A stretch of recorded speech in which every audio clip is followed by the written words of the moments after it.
Então, continuando, já viveu uma situação, especialmente as com forte carga emocional, sejam elas positivas, uma situação que a gente vive ela é extremamente positiva, que a gente fica muito empolgada, muito empolgado e a gente fica naquela euforia para contar para outra pessoa, para dividir aquilo que a gente está sentindo, dividir aquilo que aconteceu.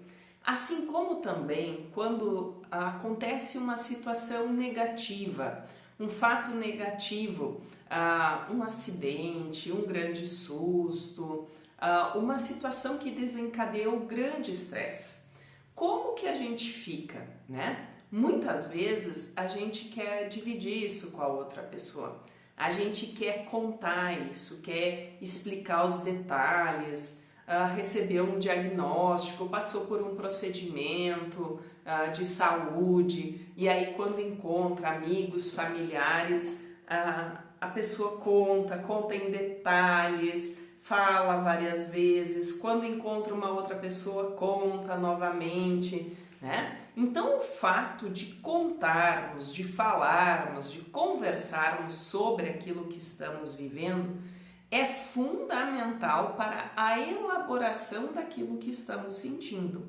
Ao passo que, quando a pessoa não consegue falar sobre aquilo que está sentindo, né, ela guarda as emoções de uma forma bagunçada. Uma pessoa que passa por um grande trauma e não consegue falar sobre ele, esse efeito emocional, essa sobrecarga emocional não elaborada, ela vai ser arquivada na memória de uma forma tóxica, de uma forma nociva e vai interferir no comportamento de uma maneira equivocada, vai travar, vai ter dificuldade em falar, vai querer se expressar e na hora escolhe o silêncio, na hora não consegue. Então o fato de falarmos com outras pessoas ou até mesmo elaborarmos um diálogo interno sobre aquilo que estamos sentindo. Por exemplo, quando a gente fica pensando sobre aquilo que aconteceu e pensa de várias formas, tanto positivas quanto negativas, também é uma forma de elaborar a nossa emoção. Mas qual a diferença, né, quando a gente fala isso para outra pessoa e quando a gente elabora um diálogo interno? É claro que as duas coisas vão acontecer de maneira simultânea, né, em níveis diferentes. Ao mesmo tempo que todos nós estamos elaborando nossos diálogos internos, conversando com nós mesmos, refletindo, nós também, em algum nível, né, falamos com outras pessoas, interagimos com as outras pessoas, né? Então, mas qual a diferença? Quando eu fico só na autorreflexão, fico só no diálogo interno, pode ser que essa minha reflexão esteja enviesada, porque as emoções negativas elas têm um impacto muito grande nas nossas emoções e e nos nossos pensamentos também e por consequência nos nossos comportamentos.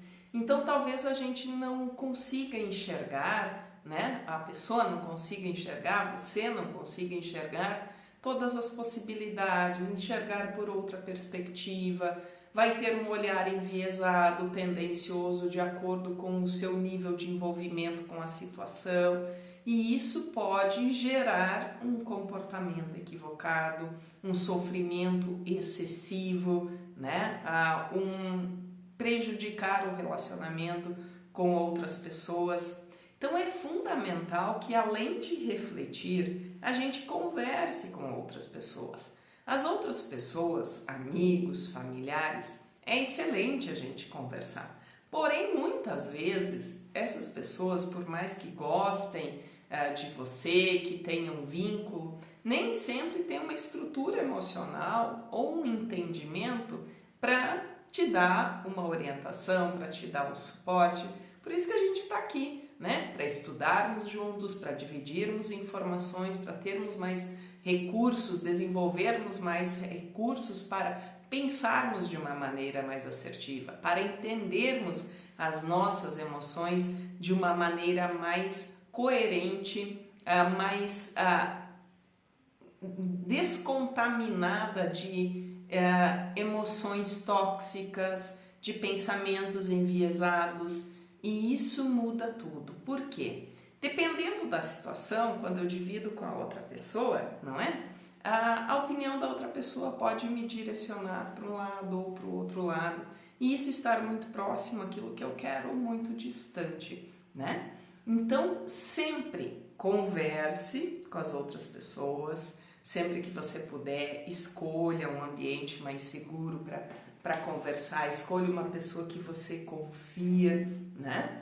Seja responsável por aquilo que você está dizendo, tenha consciência de que aquilo que você fala para o outro, né, já saiu de você, então escolha bem as pessoas com quem você divide. Assim como aquilo que você escuta da outra pessoa, que pode ser com a melhor das intenções, e geralmente mas tenha o filtro da reflexão.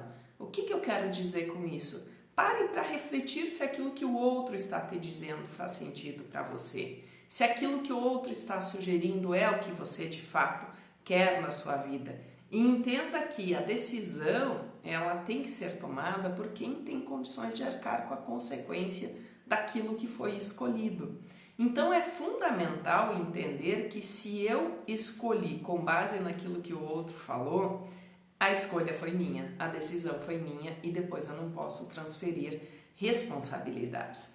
Mas como eu elaboro tudo isso? Como eu construo uma estrutura de pensamento para entender, para dialogar com as minhas emoções de uma maneira que me traga segurança, que me traga assertividade e que as minhas escolhas serão alinhadas com aquilo que eu desejo.